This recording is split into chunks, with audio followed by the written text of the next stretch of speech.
Well, it took about a week, but I finally got 4 different operating systems onto my early 2008 MacBook Pro to bring it into 2025 kicking and screaming. And did it kick and scream? We've got 3 fully supported OSs, 2 of them which still have years and years to come with support, 1 of them that I can still update for a while if I want to, and 1 of them which is a classic OS for this thing, Snow Leopard, which of course doesn't have updates, but it's still nice to have. So in today's video, we'll be talking about how I got this to work and showing you all the OSs. So let's go.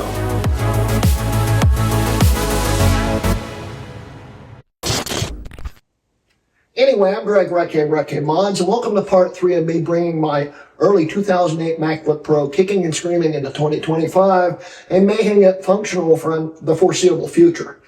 Yeah, it's been a heck of a time. It's taken me over a week to make this all work properly. And, yeah, I probably would have finished it faster if I didn't have the flu, which involved me sleeping for a few days. And the last day I was sick, I spent quite literally 36 hours straight trying to make this work. Yeah, it's a great way to recover, is to work on a computer for 36 hours straight while you're still sick. But I was determined to make it work, and we figured out how to make it work, and we're going to briefly talk about that. Currently, we have 4 different operating systems on this, 3 of them that are fully supported right now, and 1 of them that, of course, isn't.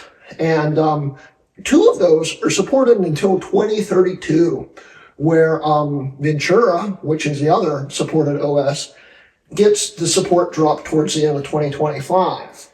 And that's not really a big deal because we can still upgrade the OS again twice and still have security updates for now. Hopefully, we'll get 1 more OS update before Apple drops Intel support, but I'm not holding my breath. But we've got Snow Leopard all the way through Ubuntu on here, and they're all fully functional, and they all fully work. And it was a pain to make them all work, and I nearly lost my mind. We did do a few different things. First, 1 of the SSDs I put into this, I took out and replaced with a crucial 1 terabyte because I figured out that my 2 main OSs that I was going to use would only work on the SATA port, where the other 2 OSs work fine on the IDE controller, and I'm not going to be using them as much, so I don't need as much storage for them, where the main OSs I do. So what we have set up here is Snow Leopard and Ubuntu here, and Windows and Ventura here. And as we see here right now, it is running Windows. And this isn't what it looks like, and we'll talk more about that in a minute when we're showing you the OSs. But it is running Windows, and it's fully supported. Anyway, so how I got this to work was a challenge in and of itself, but it works now that I figured it all out. First, you install Snow Leopard on the IDE drive, and then you install Ubuntu onto the IDE drive. And the way you do that is you use Boot Camp Assistant to make a MBR partition on here so it will work. Once you do that, you can install Ubuntu and it works. Then you get OpenCore, you set all that up. You'll need a secondary Mac if you're running Snow Leopard because the OpenCore legacy patcher doesn't work on Snow Leopard. So you get a second Mac, make the boot drive, all that stuff. You install OpenCore, you install Ventura, and then you use Boot Camp Assistant again to make an MBR drive to install Windows 10, which we did. So we are now running Snow Leopard, Ubuntu, Ventura, and Windows 10 on here. And it was a challenge, but it works. So let's show you how it all works and how well it works. So let's go. All right, welcome to the OpenCore Legacy Patcher bootloader. And as we can see here, we only have 2 OSs. And that's because OpenCore Legacy Patcher only supports GPT OSs and not MBR OSs. So it won't even see the other drives. And how we fix that is we just boot into the regular bootloader or boot manager, and it just works. So that's a good thing. But anyway, let's boot up the OSs real quick, briefly talk about them, and show you exactly how well they work. So let's go.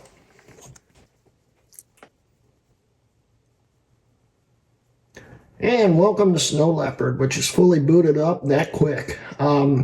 I have noticed that Snow Leopard boots up a little bit slower on the IDE by probably about 15 seconds or so. It's still quick enough where it's Snow Leopard. It already runs quick enough as it is.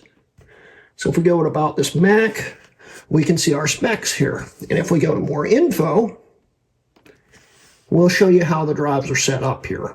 And we might also need to go into disk utility. Let's do that too.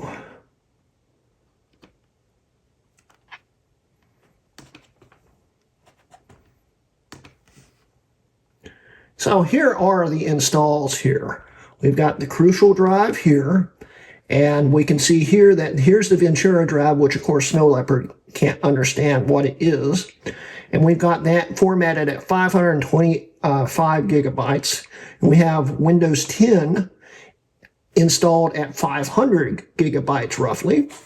And then on the IDE drive, we've got Snow Leopard, of course. We've got 150 gigs on that. And then for Ubuntu, we have 361.77 gigs. So yeah, that's awesome. It just works. We'll briefly look at ATA, and you can see the device tree for that. And then we'll look at SATA, and there's the device tree for that. Pretty darn neat. So, Snow Leopard, it's Snow Leopard. It hasn't been supported in years. The last update, I think, was, I don't remember, around 2012, 2013, something like that. But it's still a pretty modern OS, considering we still have browsers that work mostly and work properly for the most part. But they do seem to be very laggy now because they don't have as much support and stuff. But like, it will still work. As we can see here, I'm not connected to the Wi-Fi, so it's not going to do anything. Yeah, 1 second. So we got the Wi-Fi connected now. We can refresh the page, and it will just load. Eventually. There we go. It is loading. This is my early 2008 MacBook Pro. The video still loads pretty quick, but the web page takes forever to load. And the browser's starting to get to the point where it's just a little too old to really work super great. But it's working, as we can see here. It's loading up. It's working. We can also use Facebook and stuff on this browser, but it's starting to also not work very well. But it works, so that's awesome. I'm pretty happy. The reason why I'm still running Snow Leopard is because it's still probably the best macOS ever made. And I mean, you can still run PowerPC applications on it. And it's nice because then you can use it to back up stuff. Like, I use the System Restore Snow Leopard PowerPC on here. I also have my Apple TV server backup on here. And many other ones like, let's see here. The Gemini Books backup is on here. It's very useful to use for backups. It's very useful to use for PowerPC applications, and I'm very happy with it. So anyway, let's restart the system here. And we will boot into Ventura. Now, Ventura is the OS that takes the longest to boot. We will have to speed this up, of course, because this takes forever to boot. But once it's booted and fully loaded up, which also takes a while, it's fully functional, fully useful, and as long as you don't worry, as long as you're not in a hurry waiting for it to boot up, it's definitely worth it. It still works great. The reason why, of course, I used Ventura is because it's the last OS that doesn't have those weird hardware accelerated backgrounds on it that just turn the system into a slow crawl. Of course, This OS isn't supported after probably around September or October, but currently it is still fully updated, still gets security updates, still works totally fine. And if I want to stay on Ventura, I can, because they'll still be releasing browsers for it for the foreseeable future. As long as I'm not doing anything major with it, it will still work. So I installed Ventura. But of course, we can also run Sonoma and Sequoia on here, and they'll work. They just run slower, a lot slower. But as we can see here, it is actually booted up. I didn't have to speed anything up because I've talked the whole time. And we are in Ventura, and it works. Now, the only drawback with Ventura that I can see is, of course, it doesn't see the IDE drive. There is no support for IDE on here, unless you're using like a USB adapter, of course. No internal IDE supports it. So the drive that I have Snow Leopard on and also have Ubuntu on, it can't see. But it can see the Windows drive. It all works. It all functions, and it's still loading up, as we can see here. We'll let it load up and come back. Yeah, we're about a minute into the boot. Like I said, it's really fast once it boots up. There it goes. It's finally booted up.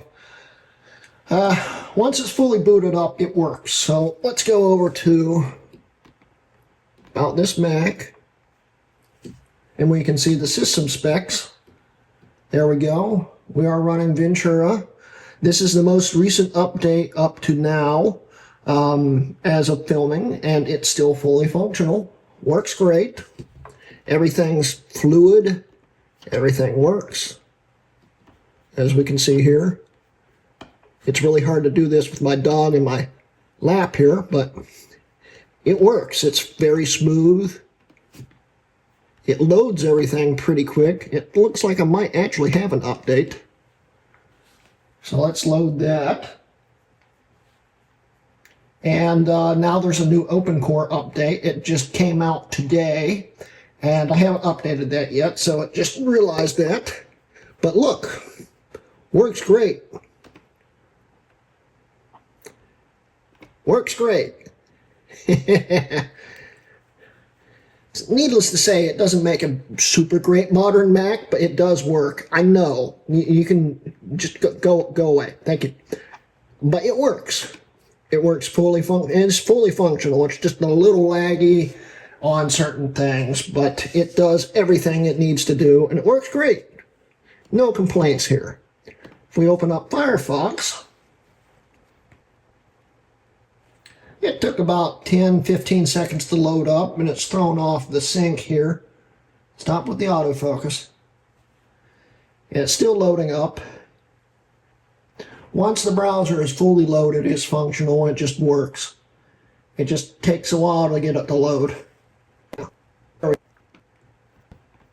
So if I go to bookmarks, I've got the same video loaded here. Wow, these are some old bookmarks. This must have transferred over from my Safari back in like high school. Those are not the bookmarks I'm looking for. Where are they?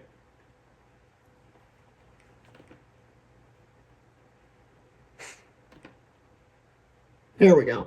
Here is the video I have saved here. We'll load it up. Definitely still a very usable OS. It's just kind of slow on this system. I don't know if I'd recommend it as a daily driver OS. You could, but it's going to get on your nerves after a while if you're used to faster systems. It's slowly getting on mine.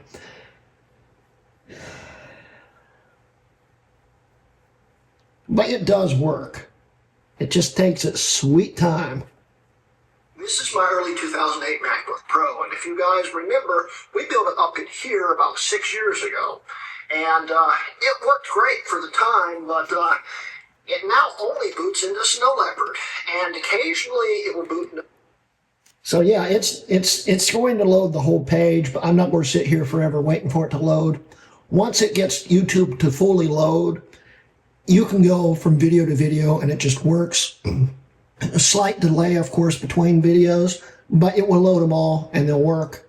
And as we can see here, it's fully loaded now. And it did take a while, but it's there. So it's a useful OS, but of course it's the most intensive OS for this system, but you can still use it. And of course, it's still getting updates. That's awesome. So we'll restart it again here.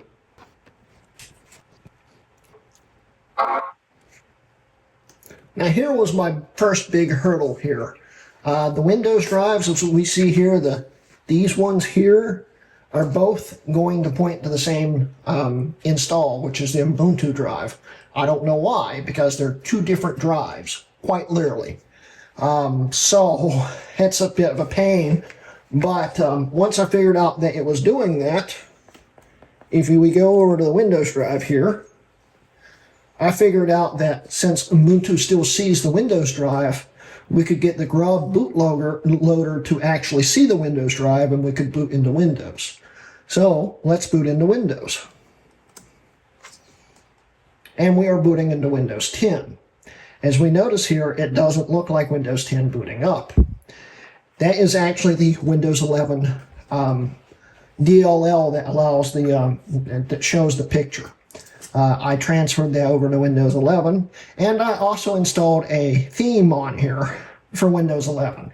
It's not a full-on Windows 11 theme, but it looks convincing enough, and it modernizes Windows 10. Because I finally realized that Windows 10 looks really dated. But as we can see here, we are in Windows 10. This is Windows 10 Enterprise IoT LTSC 2021. What a name. But this OS is supported until 2032. If we go to System here,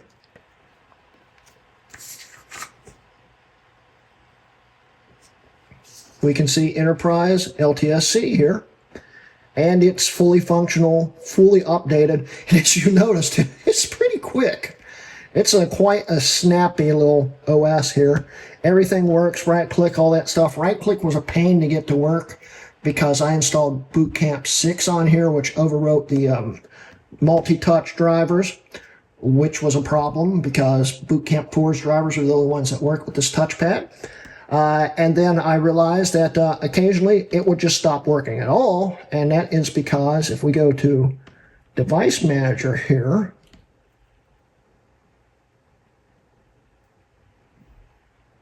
and go into Interface Devices, and go to Multi-Touch, and go to Properties, Power Management, it automatically chooses to allow the computer to turn off to save power, which is a problem because it turns it off to save power while you're using it.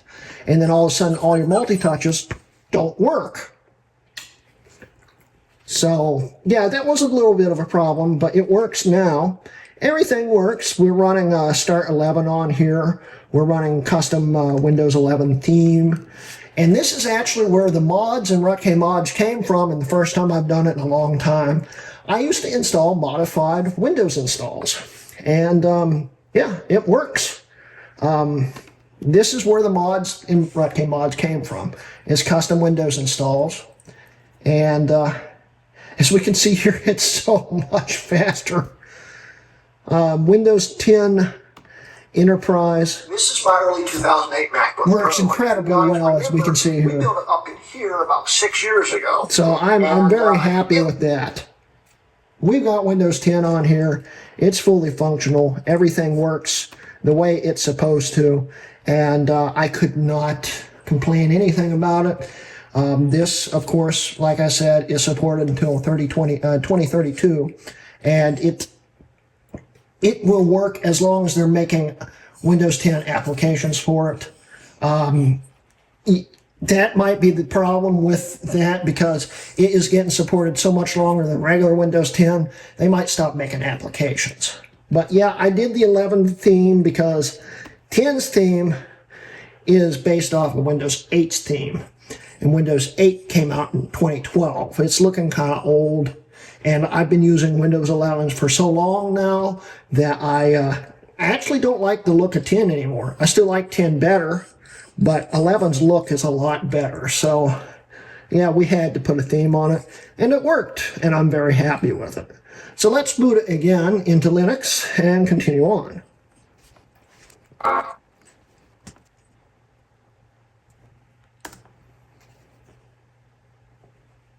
And now we're booting into Ubuntu. Now you may have noticed that I have not said which version of Ubuntu it is. And you'll see in a second which one it is once it's fully booted.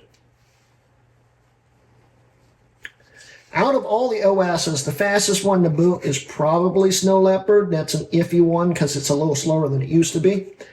And then it's Windows, and then it's Ubuntu, and then it's Ventura. And Ventura, as you saw, takes forever.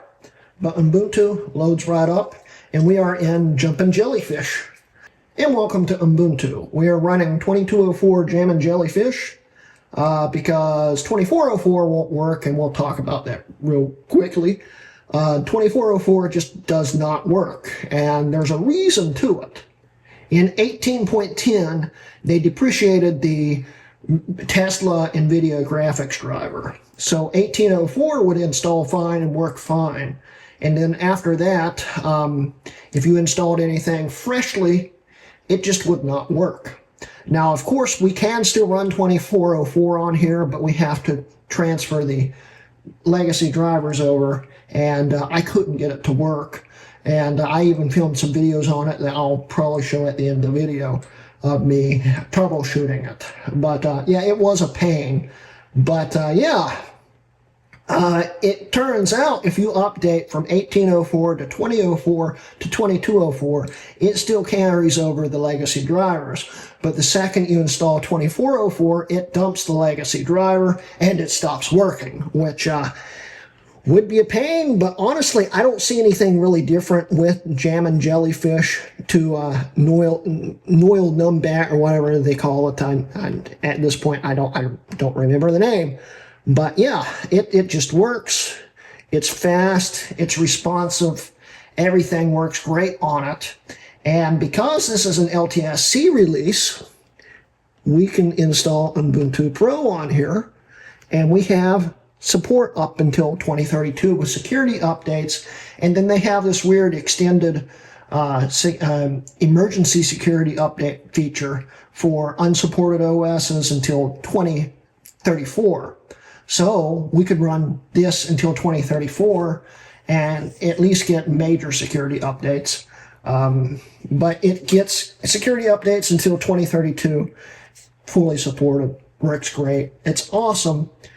I can't complain with it, and I mean, once it's no longer supported, we can install a newer version of Ubuntu and play around with the legacy drivers, but I tried multiple times. I couldn't get it to work, but I know people have. I know it's possible. I got it close, but I never got it quite there. So if we open up Firefox here,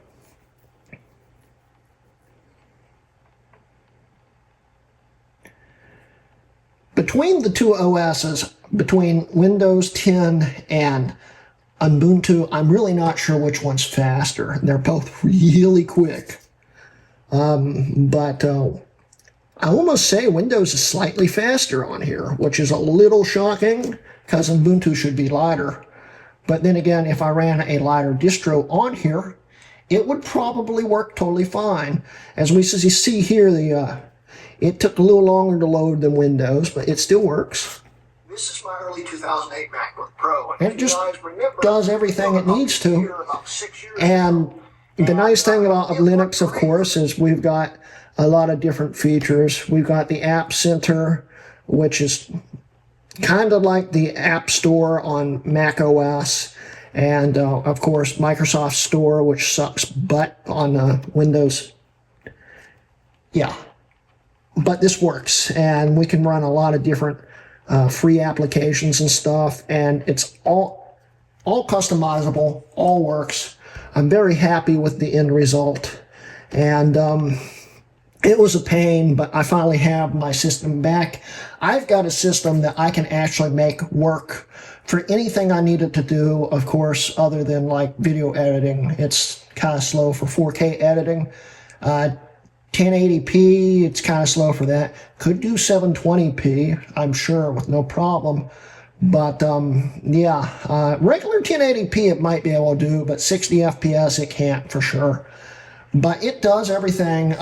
You know, I had other applications installed on this, like the third time I installed Jam and Jellyfish, but I had to install it one more time. So we don't have those applications on here anymore, but it works. Everything's fairly quick. None of this is sped up here. This is how fast it loads. I'm very impressed and very happy with it. And yeah, well, let's wrap up the video. My dog's getting kind of tired. She's sighing, and I mean, it's 5:15 a.m. So yeah, I'm sure she is tired. So let's wrap it up. So I didn't address why I had to install Windows on the SATA drive. We'll quickly talk about that while we're wrapping everything up. There's something going on with the ATA driver. The IDE driver for the optical drive bay doesn't work. I never could get it to work. I installed multiple versions. Windows 10 just doesn't like it. So it would run the OS at like 1/10 of the regular speed, which was unbearable, and it would max the drive out constantly.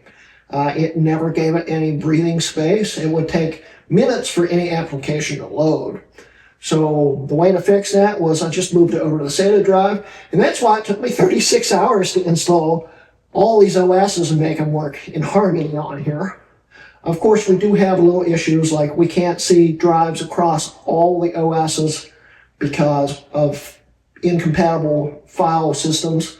But hey, they work, and it still boots into everything. If I need to transfer a file, I just need a USB drive, formatted in FAT, and all the OSs will see it, and I can copy over to it. It just works.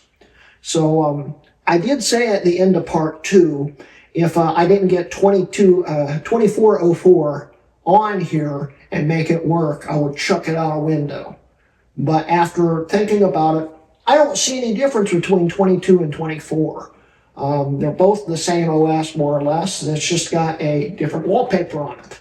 I have seen nothing different in the UI. They all work. They're all still getting fully supported updates. All the applications are still compatible between both of them, and it just works. So I decided to stay with 2204, so I didn't have to fight with the graphics driver, which was driving me insane, and to the point where I thought I was going to die because it spiked my blood pressure so high trying to figure it out. So I thought, for my health's sake, we'll stay on 2204. It works. I'm happy with the end result. We are running Snow Leopard, Ventura, Windows 10 Enterprise IoT LTSC 2021, what a name, and Ubuntu 2204. And it just works. I'm very happy. I'll finally be able to use this as my daily driver again. And the reason why I wanted to put Linux on here is because I'm trying to learn Linux more. And Ubuntu, of course, is the easiest for me to learn because I've been using Ubuntu since around 2016-ish, on and off, at least versions of it. And I love it. Of course, it's based off of Debian. Anything based off of Debian, I seem to like. And I've been using Ubuntu Mate, Ubuntu, and of course regular Ubuntu for years now. And I just like how it works. It works it's the easiest transition from Windows or even macOS, in my opinion. It might be more labor intensive, it might have more processes. You could put a lighter version of Linux on here. It would run great. It would run faster. It would be the fastest OS on here. But I like the features of Ubuntu, so I'm going to stick with it. And yeah, I'm happy with this. It came out exactly the way I wanted it to, except it did have a few little problems. Now that I boot my OS, my Windows install off of the IDE drive bootloader, it does have one problem. Windows Mac, originally, when Apple introduced Boot Camp, they gimped Windows on purpose. And the reason why they did that was so it would run slower on Windows than it would on macOS. So it would, at least that's what we assume. So it wouldn't still be a competitor. It still runs faster than macOS. Even back then it did. But it ran slower than it should have. And that's because Windows only allowed it to run the driver for IDE. It did not have AHCI enabled. And this was a problem all the way through, I want to say, when the EFI compatible Macs that would allow you to boot EFI Windows, when that came out, they stopped doing it. But before then, they gimped it. So you could only run it in IDE mode, which means you couldn't have all the SATA features and speediness and all that stuff, which was a problem. It still ran fast enough, especially if you're running a SATA drive off of IDE, it's still pretty fast. So even though it only runs on IDE, it's still fast enough. But there is a way to fix it. And I've done tutorials like this one up here showing you how to run AHCI drivers. And of course, it only works on Intel chipsets. NVIDIA chipsets it will not work on. But this little hack up here allowed you to run full AHCI speeds on the system. The problem is it's got to run off the drive it boots off of, which it doesn't now. It boots off the IDE drive with the bootloader and then switches over to the Windows drive, which means I can't enable AHCI, which is kind of sad, but Windows still works fine. It works great, and I'm still able to read what's on the drive and how it's functioning. So I'm not too worried about it. It's just a minor drawback. And I'll tell you what, it was slightly faster when I was running AHCI, but even if it takes a little bit longer to boot up, because it's stuck on IDE with the SATA port, it's such a stupid thing, Apple, it works. So I'm happy. And in the end, this actually came out better than I expected. I mean, it came out the way I wanted it to. Everything that I needed it to do, it can do, and it does it well. So I'm happy. And that's the end of today's video. I hope you guys enjoyed this three-parter that was supposed to originally be a one-parter. Yeah, it started wearing thin on my psyche. I knew it was going to be a problem, but I didn't think it was going to be this big of a problem. And it was. The lack of it being able to support UEFI on all installs really sucks. But the fact that it still was able to run the hybrid GPT MBR drives on both sides turned out great. Anyway, I apologize for all the jump cuts that have happened in this video because my dog is very antsy, but she's cute, so keeps me from needing to. I wouldn't do that anyway, but she's lucky she's cute. Anyway, so that's the end of today's video. I hope you enjoyed today's video. Like I said, this series was supposed to be a one-parter, not a three-parter. So that was a bit of a pain, but in the end, everything came out the way it should have, and I'm happy. So anyway, don't forget, guys, I do have a Patreon and memberships if you'd like to join or anything like that. Just, do what you need to do. Links at the end of the video in the description, all that stuff. Please join. Please support me if you can. I greatly appreciate it. Please do that. Please like and subscribe. And yeah, that's the end of today's video. This has been a Hrutkay Mods video.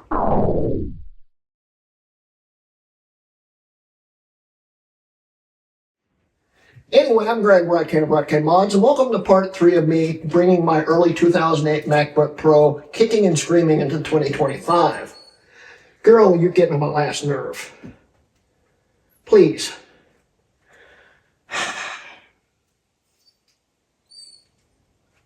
Lay down. I'll get this filmed eventually.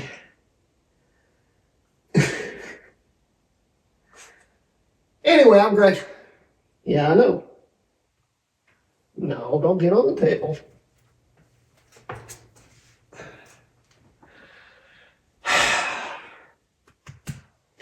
Anyway, I'm Greg Hrutkay Mods. Welcome to part 3 of me bringing my early MacBook Pro.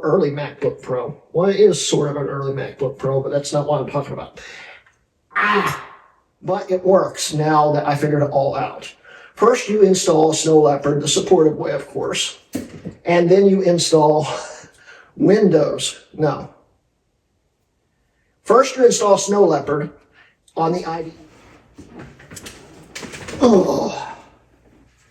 So, go here. Stay. So, at the end of part 2, I said if I get... So, hard drives on both sides. Turned out great. And my dog is escaping through the back door. Girl, get out of there. No. Stay. We're almost done. Stay. No.